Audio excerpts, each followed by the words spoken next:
पोंगल, उत्तरायण, खिचड़ी हर state में अलग अलग नाम से मनाया जाने वाला त्योहार मकर संक्रांति।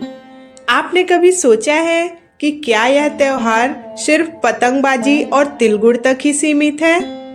आपने कभी इसके पीछे की पौराणिक कहानियां जानने की कोशिश की है? शायद नहीं।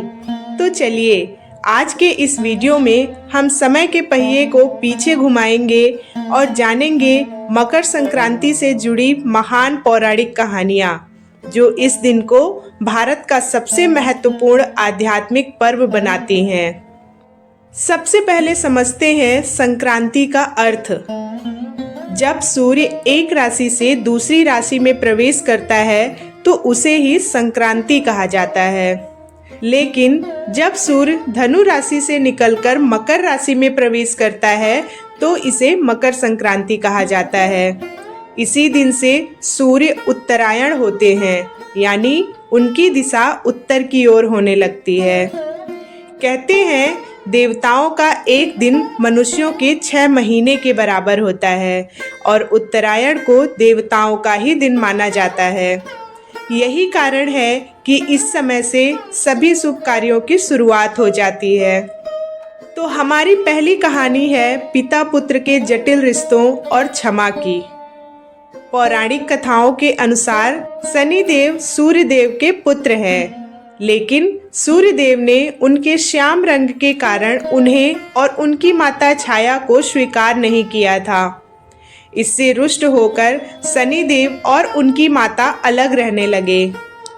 जब सूर्यदेव पहली बार शनि जी के घर आए, यानी मकर राशि पहुँचे, तो शनिदेव के पास उनके स्वागत के लिए कुछ खास नहीं था। उन्होंने केवल काले तिल से अपने पिता की पूजा की।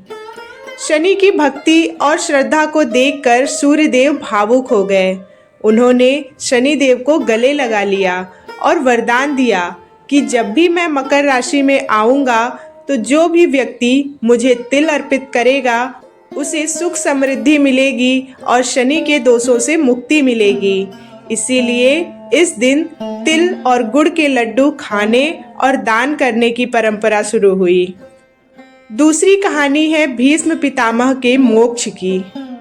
महाभारत के उस महान योद्धा को कौन भूल सकता है जिन्हें इच्छा मृत्यु का वरदान प्राप्त था। भीष्म पितामह। कुरुक्षेत्र के युद्ध में जब भीष्म बाणों की शैया पर गिरे तब दक्षिणायन चल रहा था। शास्त्रों के अनुसार दक्षिणायन में प्राण त्यागने पर पुनर्जन्म का चक्र चलता रहता है, लेकिन उत्तरायण में मृत्यु प्राप्त होने पर सीधे मोक्ष मिलता है। भीष्म पितामह ने 58 दिनों तक असहनीय पीड़ा सही, लेकिन अपने प्राण नहीं त्यागे। उन्होंने मकर संक्रांति यानी सूर्य के उत्तरायण होने का इंतजार किया और जैसे ही सूर्य ने मकर राशि में प्रवेश किया, भीष्म ने अपनी आंखें बंद कर ली और मोक्ष प्राप्त किया।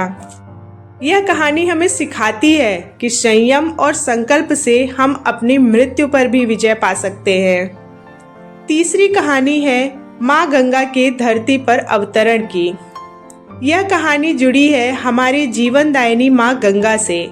कहा जाता है कि राजा भगीरथ ने अपने पूर्वजों की आत्मा की शांति के लिए वर्षों तक घोर तपस्या की। उनकी तपस्या से प्रसन्न होकर माँ गंगा धरती पर आईं और भगवान शिव की जटाओं से होते हुए पृथ्वी पर प्रवाहित हुई। मकर संक्रांति के ही दिन माँ गंगा भगीरथ के पीछे पीछे चलकर कपिल मुनि के आश्रम पहुंची और वहां से होते हुए गंगा सागर में जाकर मिली। इसी संगम पर उन्होंने राजा सागर के 60,000 पुत्रों को मुक्ति प्रदान की। यही कारण है कि आज भी लाखों श्रद्धालु इस दिन गंगा सागर या पवित्र नदियों में डुबकी लगाते हैं ताकि उनके पाप धुल सकें। चौथी कहानी है असुरों के अंत और देवों के जीत की। यह रोचक कथा जुड़ी है भगवान विष्णु से। माना जाता है कि प्राचीन काल में असुरों का आतंक बहुत बढ़ गया था। तब भगवान विष्णु ने इसी दिन पृथ्वी लोक से असुरों का संहार किया और उनके सिर काटकर मंदार पर्वत में दबा दिए थे। इसीलिए यह दिन बुराई के अंत और धर्म की स्थापना का प्रतीक बना। तब से मकर संक्रांति को नकारात्मकता को त्याग कर सकारात्मक ऊर्जा को अपनाने का दिन माना जाता है।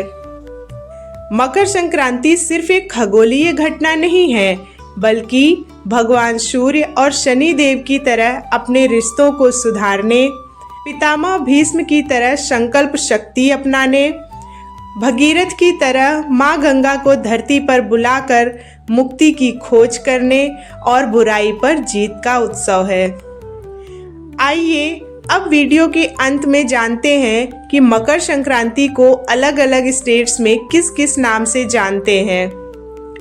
तमिलनाडु में पोंगल, गुजरात में उत्तरायण, पंजाब में मकर संक्रांति से एक दिन पहले मनाई जाती है लोहड़ी, असम में माघ बिहू, पूर्वी उत्तर प्रदेश और बिहार में खिचड़ी, पश्चिम बंगाल में पौष संक्रांति, हरियाणा और पंजाब में माघी, कर्नाटक में सुग्गी, ओडिशा में तिला संक्रांति और महाराष्ट्र में माघ संक्रांति।